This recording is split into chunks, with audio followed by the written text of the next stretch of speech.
The Del Sol, and it's pretty much all done. To get certified for one more year of MOT, we need to swap, well, not, we don't need to actually swap this, we just need to swap the rubbers here and this one on the other side, but we're just going to swap these on both sides, and well, these have to be swapped on both sides, so we're just going to swap this entire control arm as well while we're here. On this side you can see that this one is definitely broken and needs to be swapped, so we're swapping that and we're swapping these, and basically that just means we need to unbolt it here and then pop it out and then just put a new one in. We want to at least be able to drive this afterwards, so we're going to try and keep this nut has to end up in roughly about the same place. So we're going to take a look here and we're going to measure the distance from this nut to over here.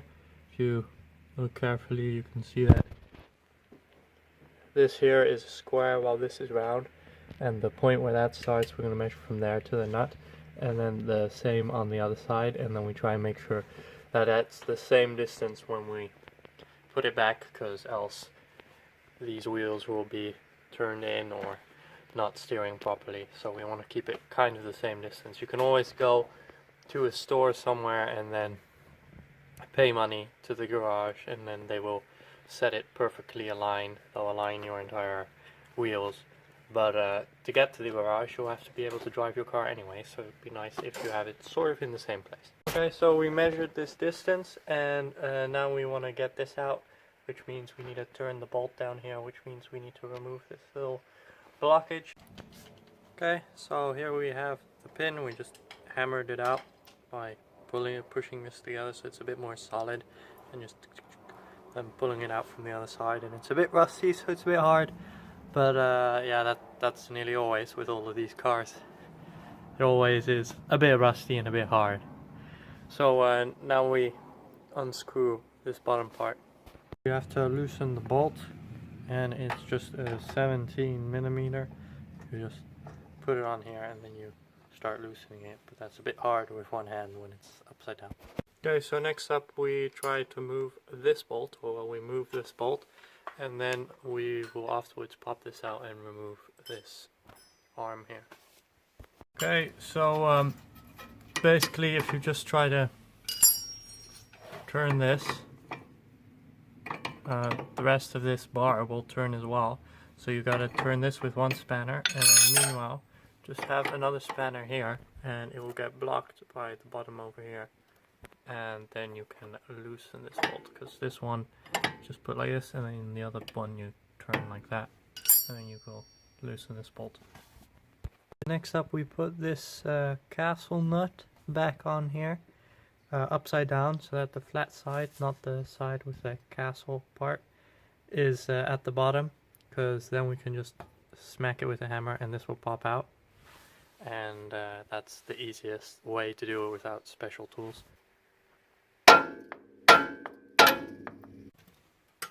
Okay, so pop this out like that, remove the nut from the bottom, and then since this nut is already loose, you can just twist this and remove it like so. So now we've also removed the bolt, and as you can see we use the paint marker to mark it up here. It of course gets moved down a little bit, but you can definitely see where the top was and where the bolt was before.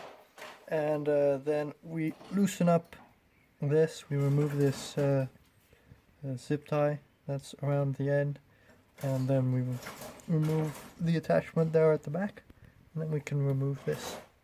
Okay, if you look here you can see this little tube that is attached to this little nozzle here on the end, so you also have to loosen that.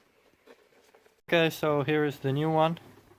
This is the side that's closer here, and this is the side there, and you want to kind of keep the nozzle towards the front of the car since the hose is there, and then you can just slide it on. Of course, first you want to put some new grease on, and when you buy one of these it comes with a little package of grease. You can see new grease on this little ball joint over here, so it's all nice and smooth. When you've put all of them over their little slots, and a little zip tie, and don't forget back there, little hose here, corner of my light.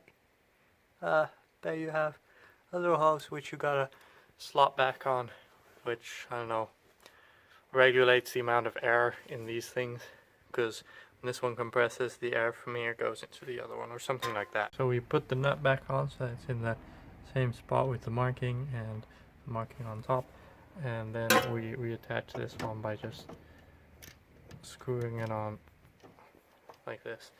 And you gotta make sure you have the same one. You can either compare the two, so ours has the bend towards the front of the car, or this one just has left on top of it. Okay, then when you reattach this, you use your calipers or whatever you were using to measure it, and then you check once again that it's in the right position, and ours is in the right position here at like 28.5, and later we'll tighten it a bit, but it won't move that much, so it is in the correct position.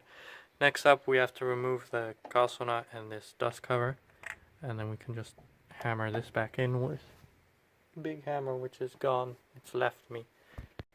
Okay, this rubber is actually quite squishy, so you can just also just tighten the nut, and then you don't have to squish it in, tap it in. So that's nice. And we just have to tighten this bolt, and then we have to put a little pin, split pin in here, and then we're set. So now you want to line up the hole and the castle so that they are nice and matching, and then you can put your pin through. Okay, and there you see, put the pin through, and then we have it there so it's blocking this castle nut from turning anymore.